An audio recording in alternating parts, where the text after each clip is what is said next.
Senator Erwin Tulfo joins us now to talk about the Senate's broader stance on online gambling. We have him on the show. Maraming salamat po for your time today.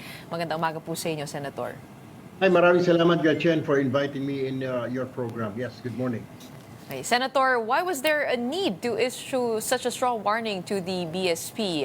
Don't you agree with Senator Marcoleta that PAGCOR is the one who is responsible for all of this? Actually, ang e-wallet kasi is under the BSP. It's not with PAGCOR. Kaya nagtataka nga kami, hindi lang siguro nakuha na gets ng mga kasama natin sa media. My question was like, bakit ninyo pinayagan ang betting sa e-wallet? Sana walang ganun. Why did you offer gambling sa inyong e-wallet? Doon nagka-problema. Tama naman sinasabi ni Senator Marcoleta. Bakit natin papagalitan ng mga ito, mga e-wallet, BSP, dapat PAGCOR? Pero sabi naman ni Senator Raffy na kung hindi dahil sa kanila, di wala mga nagtataya online. Kaya madaling i-access, ika nga.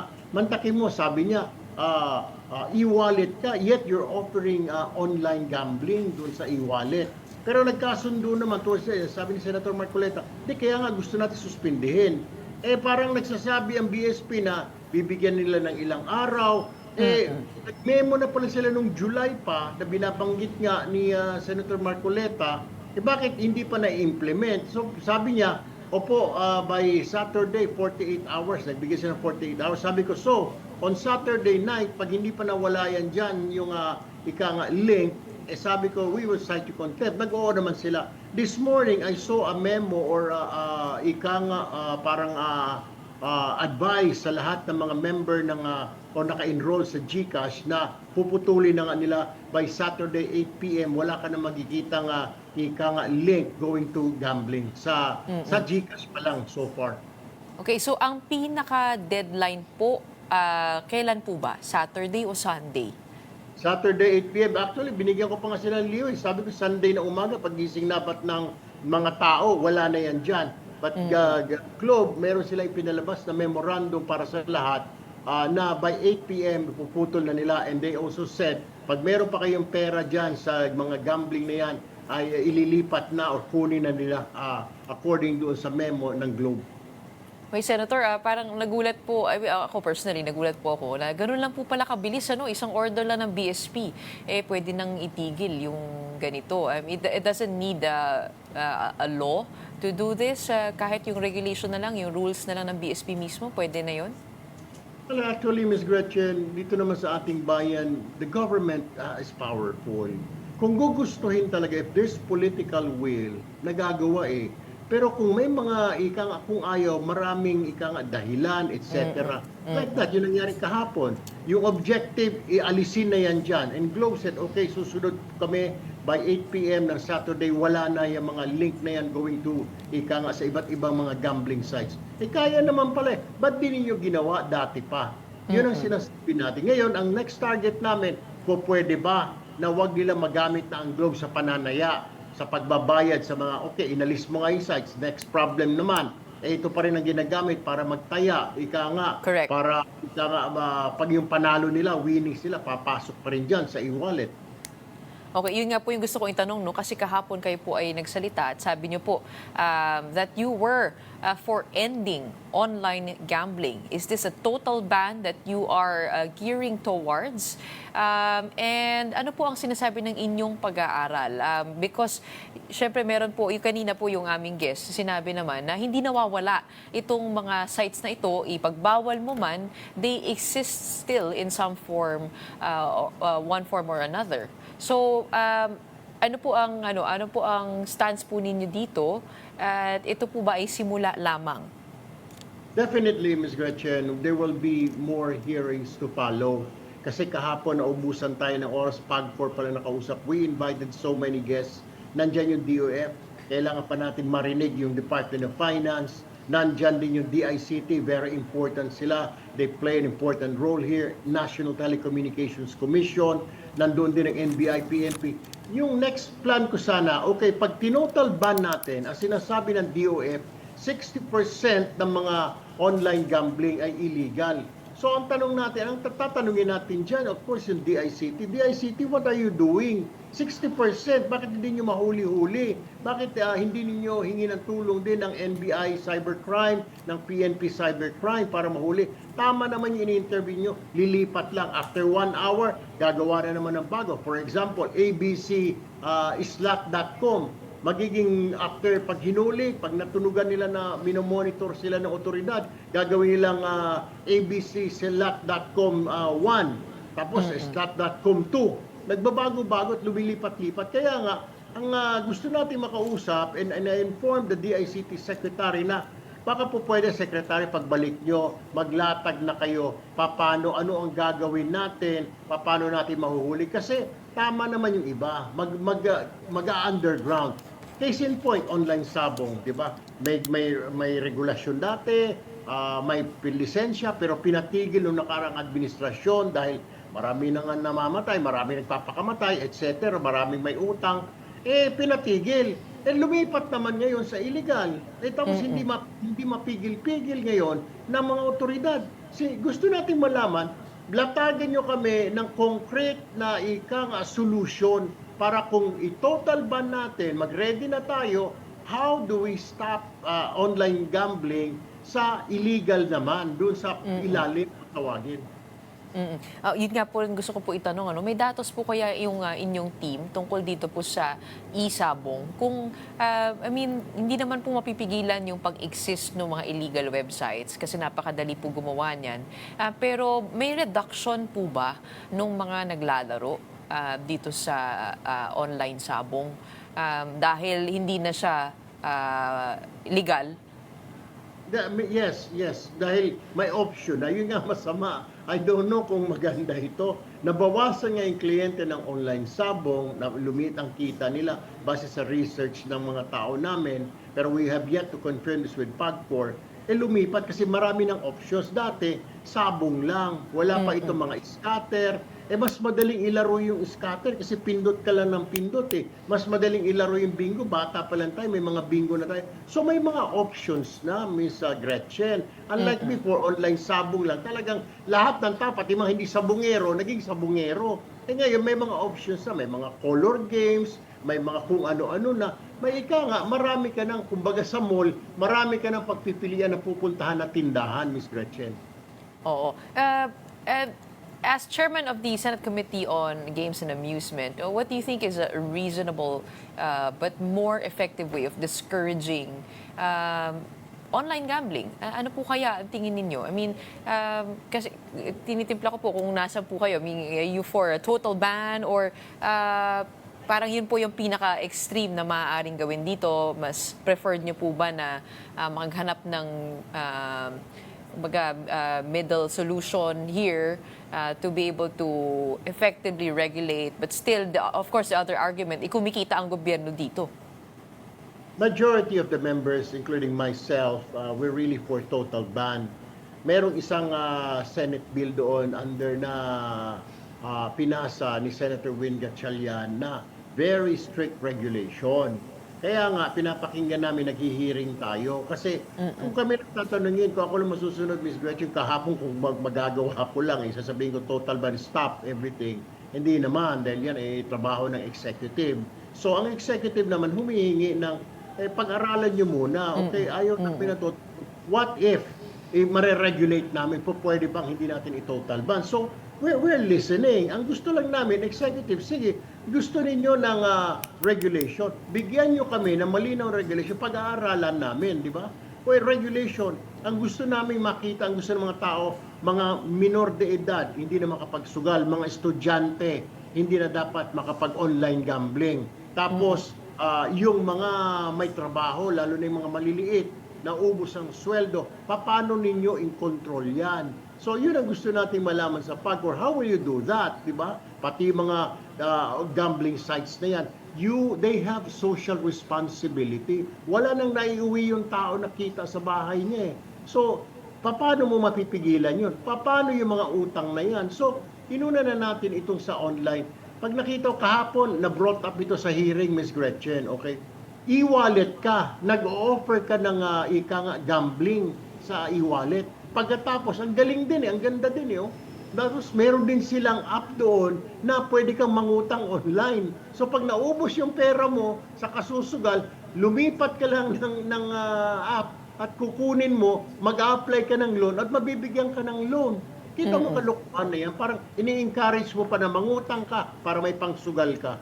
Yun ang gusto nating alisin. Alisin mo ito sa mga online na sa mga e-wallet, mahihirapan ng kahit papano, mahihirapan yung mga sugarol, lalabas na sila, maghahanap sila ng mga sites. Pero kailangan natin, pigilin naman yung pagbabayad, yung mode of payment, alisin na natin yung mga e-wallet, yung magiging vehicle or tool ng tayaan at saka Correct. yung mga palo na alisin na sa kanila, Miss Gretchen. Pero tama ho ba na itong mga website, sa ngayon, di ba, wala na po siya dun sa mga e-wallet, pwede mo siyang puntahan isa-isa at gumamit pa rin ng e-wallet. So technically, parang, nandiyan pa rin. It's still available.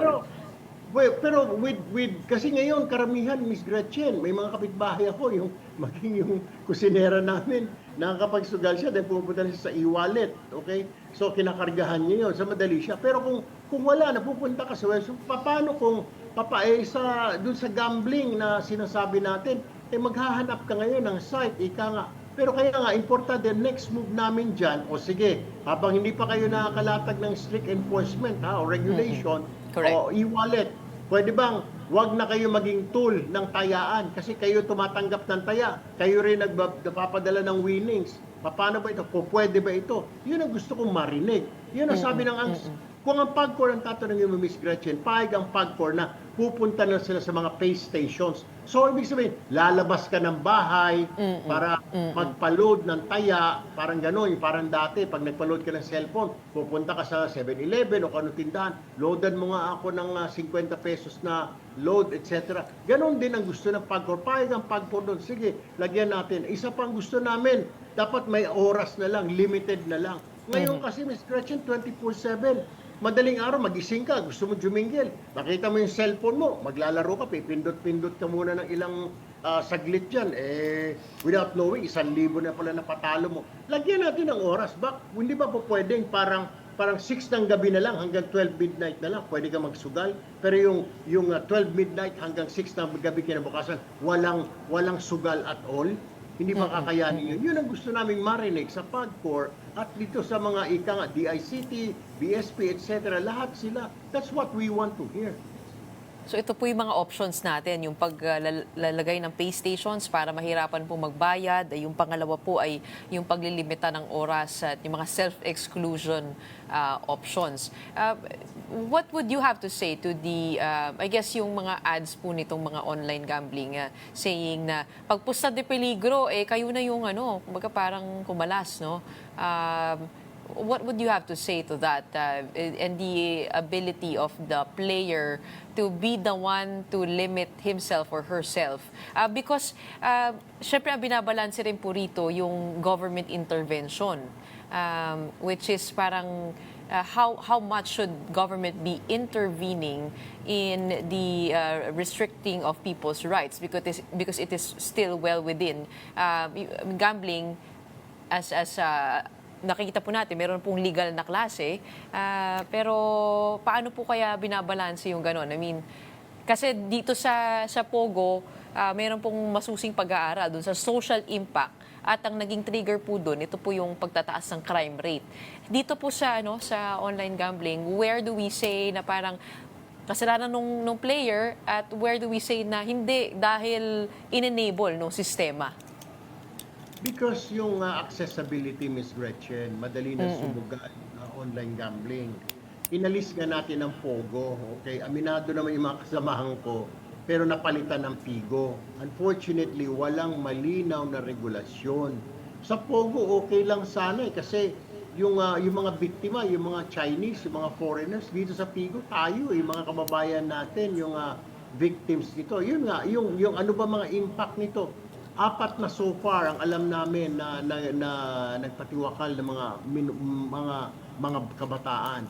Tapos ayun na nga, maraming natanggal sa trabaho, tapos pamilya. Ang pinaka main problem, ang daming lubog sa utang ngayon because dito sa online gambling nangungutang. Number five, yung isa pa, na yung kinikwento nga nung isang constituent ni Senator Mix Subiri na kahero siya ng gas station. Kinukupitan niya 11,000, yung pinakalas 46,000.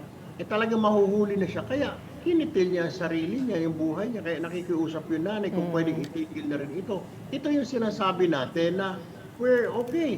Kumikita nga tayo. Actually, ganito na to simplify it, Ms. Gretchen, para maintindihan lahat. Okay, you need money. Parang isang ama. I will work hard, hindi na ako uuwi halos, hindi na ako kakain, dahil nakasubsub na ako sa trabaho para lang matustusan ko ang pangangailangan ng pamilya ko. Pero yung impact naman nun, yung health ko, di ba? Ganito rin itong online gambling, okay? Tumutustos ka isa sa PhilHealth, natutustusan niya yung ika nga Philippine Sports Commission. Pero kung yung impact naman ito, yung mga kababayan natin, ang nadadamay, nabibiktima, tulad ng mga kabataan, hindi nakapag-aral, tulad ng mga magulang na lubog sa utang, kakahiwalay mag-asawa, ano ba talaga, di ba? Kung na-outweigh na ng ika nga social ill ang benefits, then we just have to stop it. Ngayon, pero ang problema at the same time naman, I know what you're saying, Ms. Gretchen, may pamalit ba tayo? I-total ban natin. Kaya nga pinag-uusapan natin, baka pwede. O, kasi nakikiusap din ng gobyerno, wag naman total ban, mga senador. Baka pwede mag-usap tayo in the middle, i-regulate namin. O sige, kung regulate, pakinggan namin. Nasaan yung regulation ninyo? Ipakita nyo sa amin. Will this answer to our problems right now? Yung addiction ng 30 million plus na Filipino? Kung i-divide mo yan, Ms. Gretchen, 1/4 of the population are gamblers or sugarol. Ayon na rin mismo sa statistics ng PAGCOR na presented to us yesterday, Ms. Gretchen. Correct, that's about 32.1 million Pinoy e-gamblers as of June 2025 compared to 2018 when it was 469,000. So, tama po kayo. No? Laki talaga, lumobo po talaga. Are you also looking at the possibility of raising taxes for these online gambling companies? Kasi kung mapapansin po natin, parang naglipa na rin po yung iba't ibang kumpanya. Ang dami rin po nilang advertisements. And tubong lugaw.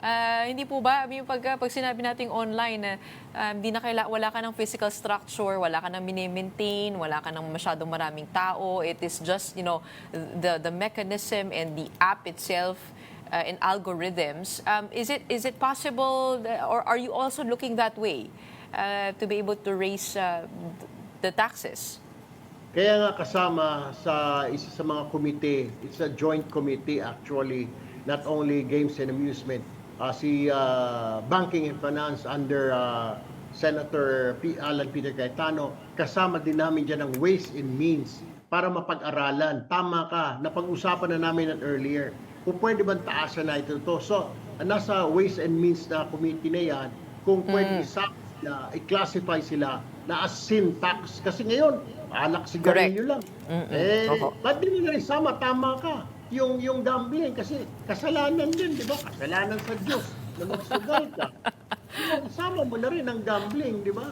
So, tama ka. We will do that. Kaya kasama nga ang Ways and Means dito sa joint hearing na ito. Kasi nung pinag-uusapan po namin ni Senator Sherwin, parang meron lang pong franchise tax. Tapos yung binabayad po nila dito sa PAGCOR na nire-remit po nila na revenue. Pero yun nga, nagtataka rin nga ako bakit walang sin tax. Hindi yun limitado sa sa goods. Pwede rin po yung services. Yes ma'am. Kasi how do you classify that? Saan sila? Ay, wag mo naman sabihin entertainment po yan. Yan sugal. Yan nakakasakit sa tao, sa pamilya, sa bulsa. Yung alak, sigarilyo sa kalusugan. Ito naman sa bulsa. Ika nga sa ekonomiya ng pamilya. So, kailangan, buwisan talaga. Papunta na rin kami doon. As a matter of fact, I will be meeting next week with the Ways and Means Committee to talk about it. Okay. beyond removing links, what is the next step? I mean, posible rin po makakuha ng datos dito in terms of the reduction. Pag uncouple po dito sa mga e-wallets, is it possible to get the numbers of that kung gaano ka drastic yung pagbaba nitong number of online gamblers? Because do you agree with because the online gambling companies, sabi ko nga parang they join hands in saying na hindi kami ang problema itong mga illegal websites. But on the other hand, yung researcher natin kanina sinabi na legitimize nitong mga e-wallets yung mismong paglalaro. Which do you think is the bigger problem when you take a look at it? Kasi yung what I've mentioned earlier, Ms. Gretchen, the accessibility, so easy to gamble now, unlike before. Okay. Before nito mga online gambling na ito, you have to go to the casino to gamble. Yun talaga po pwede mong sabihin, keep it fun. Dahil pupunta ka sa casino, talagang pupunta ka doon. Pag nag-dinner ka, yung mga hotels may mga dinner, di ba? Eh ngayon, hindi. How can you have fun kung talo ka na? Mukhang mali natin keep it fun. Hindi ka pa pwedeng maging happy kung natatalo ka na dahil ubos na yung sweldo mo. So, yung sinasabi lang natin, Miss Gretchen, kailangan kung gusto talaga ng gobyerno na itong online gambling will stay, bigyan nyo kami sa Senado ng isang malinaw, konkretong solusyon. Kung gusto ninyong regulation, bigyan nyo kami at pag-aaralan namin kung papasa. Yung gusto namin, when you say papasa, hindi na makapaglalaro ang mga bata. Hindi na yung mga pamilya, yung mga nagtatrabaho, may maiuwi pa sa kanilang pamilya. Hindi na magkakuwatak-watak ang pamilya. Things like that. Yung medyo mahirapan na, yun na nga, gumagawa ng first idea ng PAGCOR, maglagay nila ng pay stations at doon magpapaload yung mga talagang magsusugal. So, mamamasahe ka, pupunta ka sa pay station at magpa-load ka doon ng mga chips o what they call it, tsaka ka makapaglaro. Right now, kung may e-wallet, Diyos ko po. Pagkatapos na ito, kung gusto ko magsugal, pupunta lang ako doon sa GCash. Mananaya na ako dahil may load ako, itatransfer ko lamang yung pera ko to doon sa gambling app. Are you also looking at tightening regulations around the advertisements? I know that there's already the involvement of the ASC, pero ano pong tinitignan nyo sa direksyon po na yon? Yes, si Chairman Tenko yesterday said yung sa mga billboard yun ang inuna niya, they already took it down, yung mga sa airport, etc.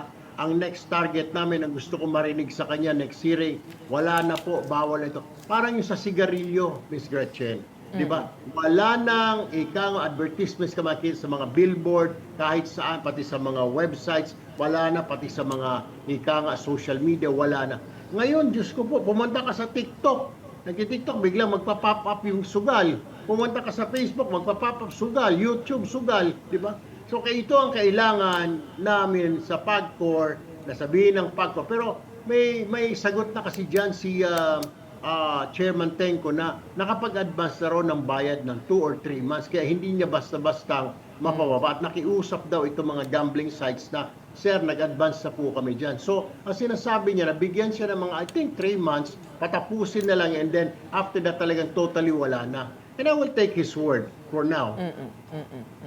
Okay, we shall await the findings of the Games and Amusement Committee. Thank you so much sa inyong pagpapaliwanag, the different sides that we have to look into this problem that has plagued our society. Maraming salamat po, Senator Erwin Tulfo, for joining us this morning. Thank you, Ms. Gretchen. Good morning.